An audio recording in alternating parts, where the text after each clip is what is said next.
السلام علیکم، میری طرف سے سب کو رمضان بہت بہت مبارک ہو۔ امید ہے کہ آپ سب کا رمضان اچھا گزر رہا ہوگا۔ آج میں ایک نئے ٹاپک کے ساتھ آپ کے سامنے حاضر ہوئی ہوں، وہ ہے استخارہ کہ استخارہ کیا ہوتا ہے اور استخارہ ہمیں کیسے کرنا چاہیے، استخارے کا طریقہ کیا ہے۔ کبھی زندگی ایسے موڑ پر آتی ہے جہاں پر راستہ دھندلا محسوس ہوتا ہے، ہر فیصلہ کیا ہوتا ہے مشکل لگتا ہے اور دل اضطراب یعنی بے چینی میں مبتلا ہو جاتا ہے۔ تب ہم کہتے ہیں ہمیں کیا کرنا چاہیے، کوئی ایسا طریقہ ہو جو ہمیں صحیح راستہ دکھا دے، ہمارے دل کو چین آ جائے۔ تو ہاں، ایک راستہ ہے استخارہ، مگر سوال یہ ہے کہ استخارہ کیا واقعی خواب میں کسی خاص اشارے کا نام ہے یا اس کے پیچھے کوئی اور حقیقت چھپی ہے، یہ میں اب آپ کو بتاؤں گی، ٹھیک ہے۔ استخارہ یعنی اللہ سے بھلائی طلب کریں، اپنی عقل کو ایک طرف رکھ کر مکمل بھروسے کے ساتھ اس ذات سے رہنمائی لیں جو ہر چیز کا علم رکھتی ہے۔ لیکن افسوس، آج بہت سے لوگ استخارے کو محض خوابوں تک محدود سمجھتے ہیں، حالانکہ حقیقت تو کچھ اور ہے۔ وہ یہ سمجھتے ہیں کہ بس ہم نے استخارہ کر لیا تو ہمیں خواب آ جائے گا کہ ہم نے اب کیا کرنا ہے، ہم جو ہے وہ ایک طرف ہمیں یہ بہتر نشانی، وہ یہ خواب ایسے آتا ہے کہ آپ کو ایک اشارہ ملتا ہے کہ یہ آپ کے حق میں بہتر ہے یا نہیں۔ استخارے کا طریقہ سادہ ہے مگر اس میں طاقت بے حد ہے۔ نبی کریم صلی اللہ علیہ وسلم نے ہمیں سکھایا کہ استخارہ 2 رکعت نفل نماز پڑھ کر ایک خاص دعا مانگنے کا نام ہے۔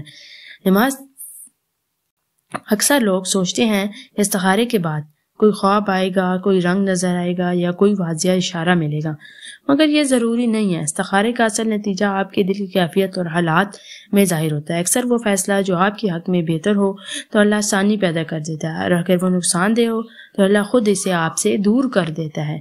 یہی اصل روحانی اشارہ ہے، ٹھیک ہے۔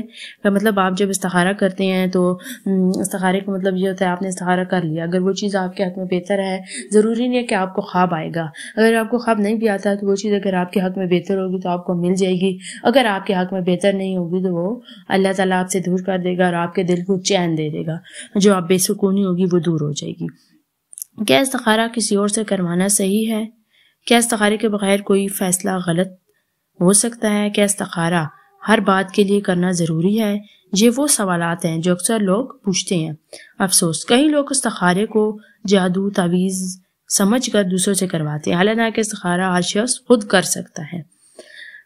استخارہ صرف ایک دعا نہیں بلکہ یہ اللہ پر مکمل بھروسہ کرنے کی مشق ہے۔ یہ وہ لمحہ ہوتا ہے جب بندہ کہتا ہے یا اللہ میں نہیں جانتا لیکن تو جانتا ہے، اور پھر ہر فیصلہ اللہ کے سپرد کر کے اطمینان محسوس کرتا ہے، اور یہی حقیقی کامیابی ہے۔ تو اگر آپ کسی الجھن میں ہیں یا کسی فیصلے میں پھنسے ہوئے ہیں تو رک جائیں، پرسکون ہو جائیں، وضو کریں، 2 رکعت نماز پڑھیں، دل کی کیفیت سے اللہ سے مشورہ کریں، وہی آپ کو بہتر مشورہ دے گا۔ ابھی میں آپ کو بتاؤں گی کہ استخارہ کرنے کا جو ہے وہ طریقہ کیا ہے، آپ کس طرح استخارہ کر سکتی ہیں۔ استخارہ آپ نے کرنا ہے رات کے ٹائم، ٹھیک ہے۔ جب آپ عشاء کی نماز پڑھ لیں، آپ وضو ہوں تو آپ جو ہے جائے نماز پہ کھڑے ہو جانا ہے، وضو کرنا ہے، دل سے پختہ نیت کرنی ہے، آپ نے اللہ سے بہتر فیصلہ مانگنا ہے۔ یہ نہیں کہ آپ اللہ سے کہیں بس میں یہ مانگ رہی ہوں اور میں اس لیے استخارہ کر رہی ہوں، یہ مجھے دے، نہیں، آپ نے کہنا ہے یا اللہ جو میرے حق میں بہتر ہو وہ کر دے، اور جو میرے حق میں بہتر نہ ہو وہ بس میرے جو حق میں بہتر ہو وہ کر دے اور مجھے سکون دے دے۔ اب آپ نے کیا کرنی ہے، پھر آپ نے 2 رکعت نفل پڑھنا ہے۔ پہلی رکعت میں آپ نے سورۃ فاتحہ کے بعد سورۃ الکافرون یعنی قل یا ایھا الکافرون پڑھنی ہے۔ دوسری رکعت میں آپ نے سورۃ فاتحہ کے بعد قل ھو اللہ احد پڑھنا ہے۔ نماز کے بعد آپ نے یہ دعا پڑھنی ہے، جو نیچے دعا لکھی ہوئی ہے، اللہم انی۔ جب آپ نے حاصل امر پہ پہنچنا ہے تو آپ کے دل میں جو مسئلہ ہے، جس چیز کے لیے آپ استخارہ کر رہے ہیں، وہ آپ نے اپنے دل میں وہ چیز لے آنی ہے۔ استخارے کے بعد کیا ہوگا، فوراً کوئی خواب آنا ضروری نہیں، دل کا رجحان کسی طرف بڑھ جائے گا، اگر وہ چیز آپ کے حق میں بہتر ہوئی تو آسانی سے حاصل ہو جائے گی اور اللہ خود اسے آپ سے دور کر لے گا۔ کبھی کبھی کچھ وقت لگتا ہے، اسی لیے صبر کرنا ہے آپ نے اور اللہ پر بھروسہ کرنا ہے۔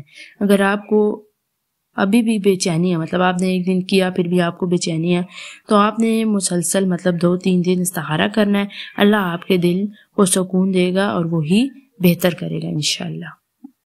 آپ سب اپنے لیے دعا کریں، اللہ تعالیٰ ہمیں جو ہے وہ دنیا کے پیچھے بھاگنے کے بجائے اللہ تعالیٰ ہمیں اپنی آخرت کی تیاری کرنے کی توفیق عطا فرمائے. اللہ ہمیں اپنے ذکر میں اور اپنی محبت میں چین دے. دنیا کی محبت میں اور دنیا کے پیچھے بھاگنے سے انسان کو کبھی کچھ بھی نہیں حاصل ہوتا. انسان جو ہے خود اپنی عزت نفس اور اپنی قدر سب کچھ کھو دیتا ہے. تو اسی لیے ہمیشہ اللہ سے دعا کرے کہ اللہ دنیا کی محبت ڈالنے سے پہلے، دنیا کے لوگوں کی محبت ہمارے دل میں ڈالنے سے پہلے اللہ تعالیٰ اپنی محبت ڈالے اور ہمیں ہر برائی سے اللہ دور کرے. میرے لیے بھی دعا کریے گا اور میرے لیے بھی دعا کریے گا کہ اللہ تعالیٰ میرے گناہوں کو بخش دے اور مجھے نیک کام کرنے کی توفیق دے اور اب مجھے سکون دے. اور اپنے لیے بھی دعا کریے گا استخارہ کر کے، اور میرے چینل کو سبسکرائب اور لائک کرنا مت بھولیے گا. شکریہ، جزاک اللہ. اللہ آپ کو جزائے خیر عطا فرمائے.